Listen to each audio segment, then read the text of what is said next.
तो दोस्तों, जब भी आप किसी एनबीएफसी या बैंक में कोई प्रॉपर्टी या फिर कोई असेट को बाय करने के लिए, किसी लोन के लिए या फिर ईएमआई पर कोई लोन लेने के लिए जाते हैं, तो क्या आप जानते हैं कि वो आपको किस बेस पर ये बताते हैं कि आपका ये लोन अप्रूव होगा या फिर आपका ये लोन अप्रूव नहीं होगा। तो चलिए दोस्तों, मैं आपको इस वीडियो में बताता हूँ कि वो किस बेस पर ये बताते हैं कि जो आपका ये लोन है वो अप्रूव होने वाला है या फिर अप्रूव नहीं होगा।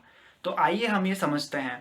तो बैंक के पास जब भी आप कोई लोन लेने जाते हैं तो वो आपकी क्रेडिट वर्दिनेस चेक करते हैं। मतलब कि आपका जो है लोन देने का जो कैपेसिटी है, फिर आपकी जो इनकम है, और आपने अभी तक कोई भी प्रीवियस लोन लिया है उसके रिपेमेंट में कोई डिफॉल्ट तो नहीं किया है। ये सभी चीज़ों को चेक करने के बाद वो आपके फाइनेंशियल कैरेक्टर को समझते हैं, और वो कैरेक्टर स्कोर के फॉर्म में होता है। तो अभी तक आपने यही सुन रखा होगा कि जब भी हम कोई बैंक में जाते हैं तो वो बैंक अपना सिबिल चेक करती है, और सिबिल अगर अच्छा होता है तो लोन दे देती है।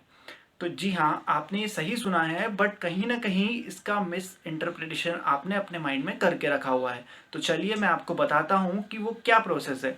तो जब भी आप कोई लोन के लिए अप्लाई करने जाते हैं तो सबसे पहले बैंक क्या होती है, आपके पैन और कुछ बेसिक डिटेल्स लेकर आपके जो क्रेडिट वर्दिनेस है वो चेक करती है। अब वो क्रेडिट वर्दिनेस, जो कि सिबिल एक कंपनी है, वो क्रेडिट रेटिंग चेक करती है, और क्रेडिट वर्दिनेस एक इंडिविजुअल की चेक करती है, वो ये बताती है। तो इंडिया में जो 4 कंपनीज हैं उसको आरबीआई ने अथोराइज करके रखा है। सबसे पहली है सिबिल, दूसरा है इक्विफैक्स, तीसरा है इक्वेरियन और चौथा हाईमार्क। ये चारों कंपनीज जो हैं वो इंडिया में इंडिविजुअल की क्या करती हैं, क्रेडिट रेटिंग करती हैं। मतलब कि वो उसकी पूरी क्रेडिट वर्दिनेस का रिकॉर्ड रखती हैं। उसने कितनी बार लोन लिया है, लोन के रिपेमेंट कैसे किया है, या फिर उसने कोई डिफॉल्ट तो नहीं किया, उसके क्रेडिट लेने की कैपेसिटी, उसकी इनकम, ये सारी सभी चीज़ों का रिकॉर्ड रखने के बाद वो जो पूरा ओवरऑल एक रिजल्ट है वो स्कोर के फॉर्म में रखती है अपनी वेबसाइट पर। अब आप जब बैंक में लोन लेने जाते हैं तो वो बैंक क्या करती है, वो बैंक वहाँ से जो क्रेडिट रेटिंग एजेंसी होती है वहाँ से डेटा चेक करती हैं आपके पैन के थ्रू। अब क्या होता है, वो जो कंपनी ने आपका स्कोर रखा है वो स्कोर को बैंक देखती हैं। वो स्कोर को बैंक देखकर ये समझती हैं कि आपका जो रिजल्ट है उन्होंने चेक करने के बाद क्या दिया है। अब अगर बैंक को आपका वो सेटिस्फैक्ट्री रिजल्ट मिलता है तो वो बैंक आपका जो लोन है वो उसकी एप्लीकेशन अप्रूव करती है। तो ये था क्रेडिट वर्दिनेस और क्रेडिट रेटिंग को चेक करने वाली कंपनीज। अब हम आगे ये समझेंगे कि क्रेडिट स्कोर क्या होता है और हम लोग अपने क्रेडिट स्कोर को कैसे अच्छा रख सकते हैं। अब क्रेडिट वर्दिनेस को समझने के बाद हमें ये समझना जरूरी होगा कि क्रेडिट स्कोर क्या होता है, क्रेडिट स्कोर कैसे देखा जाता है, और क्रेडिट स्कोर को देखकर ही कैसे समझे कि हमारा ये स्कोर है उसका क्या स्टेटस है। मतलब कि हमारे जो स्कोर पर हमको लोन मिल पाएगा या नहीं मिल पाएगा। तो चलिए दोस्तों, सबसे पहले हमें ये समझना जरूरी है कि जो क्रेडिट रेटिंग वाली कंपनियां हैं उनका स्कोर कितने से कितने रेंज में होता है। मतलब कि हर कंपनी का जो अपना क्रेडिट का स्कोर होता है वो एक लिमिटेड रेंज में होता है, उसी के बीच वो आपको मार्क्स देती है, और सारे मेंबर जो इंडिविजुअल है उनका जो एक स्टैंडर्ड रेट होता है उसी के बीच में ही वो मार्क्स देती है, ताकि वो बैंक समझ पाए कि किसका कितना क्रेडिट वर्दनेस है। तो सबसे पहला जो सिबिल कंपनी है उसकी जो क्रेडिट का रेंज है वो है 300 टू 900। सेकंड जो इक्विफैक्स है उसकी जो रेंज है वो है 1 टू 999। मतलब कि जो इक्विफैक्स जो कंपनी है, इक्विफैक्स, वो अपने जो मार्क्स होती है वो 1 टू 999 के बीच में देती है। अब आते हैं जो तीसरी कंपनी है इक्वेरियन, वो अपनी जो मार्किंग होती है वो स्कोर 300 से लेकर 900 के बीच में करती है। और जो लास्ट कंपनी है वो है हाईमार्क, वो अपनी रेटिंग जो मतलब स्कोर के फॉर्म में देती है वो देती है 300 टू 850। तो चलिए दोस्तों, अब हमें सबसे पहले तो ये समझना होगा कि सिबिल की रेंज क्या है और सिबिल को कैसे समझा जाता है। क्योंकि जो इंडिया में है वो मोस्टली सिबिल की सर्विसेज सारी कंपनीज लेती हैं, और हमें यही देखने और सुनने में आता है कि हमारा सिबिल स्कोर क्या है, सिबिल क्या है और सिबिल कैसा होना चाहिए। तो हम इस वीडियो में वो डिस्कस करते हैं।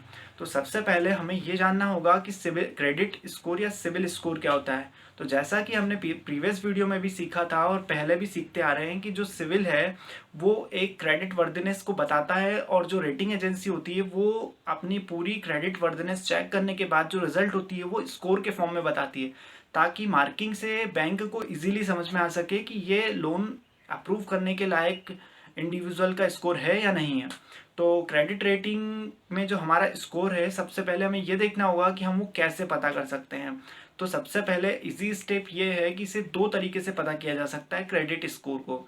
या तो आप गूगल करके किसी भी वेबसाइट से जो कि क्रेडिट रेटिंग का स्कोर बताती हैं वहाँ पर जाकर आप अपनी जो पैन है और जो बेसिक डिटेल वहाँ पर है वो फीड करके एट ए टाइम अपना क्रेडिट स्कोर चेक कर सकते हैं।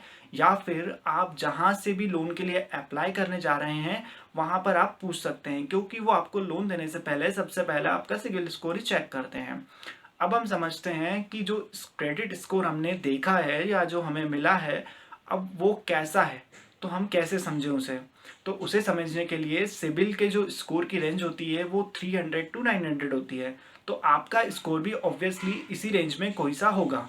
तो इसे समझने के लिए मैं आपको बताता हूँ कि जो सिबिल है उसमें क्या जो स्टेजेस रखी गई हैं लोन के लिए।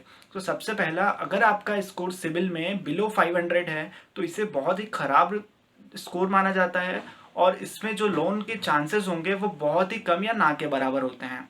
अब अगर आपका स्कोर अबो 500 टू 600 है, मतलब कि 500 टू 600 की रेंज के बीच में है, तो ये स्कोर अगेन आपका खराब स्कोर है और इसमें भी लोन के चांसेस कम है।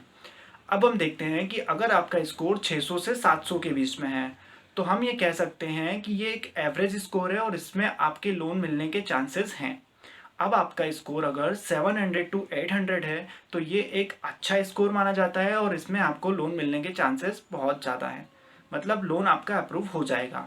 अब हम देखते हैं कि अगर हमारा क्रेडिट स्कोर 800 से ऊपर है, मतलब कि आपका जो स्कोर 800 से ऊपर और 900 के बीच में है, तो ये एक बहुत ही अच्छा स्कोर माना जाता है और इसमें ये कहा जा सकता है कि ये जो स्कोर वाला व्यक्ति होता है उसके पीछे वो लोन लेने के लिए नहीं जाता है, बल्कि उसके पीछे बैंक होती है कि आप हमारे यहाँ से लोन लीजिए। तो मैं आशा करता हूँ कि आपको मेरा ये वीडियो बहुत पसंद आया होगा। अगर आपको इस वीडियो में कोई भी डाउट है तो आप इसे प्रीवियस से पूरा देखें और समझें। तो आगे के हम इस वीडियो में सीखेंगे कि हम लोग अपने क्रेडिट स्कोर को कैसे इम्प्रूव कर सकते हैं और वो कौन कौन सी बातें होती है जिनका ध्यान रख के हम हमारे क्रेडिट स्कोर को मेंटेन कर सकते हैं। तो थैंक यू।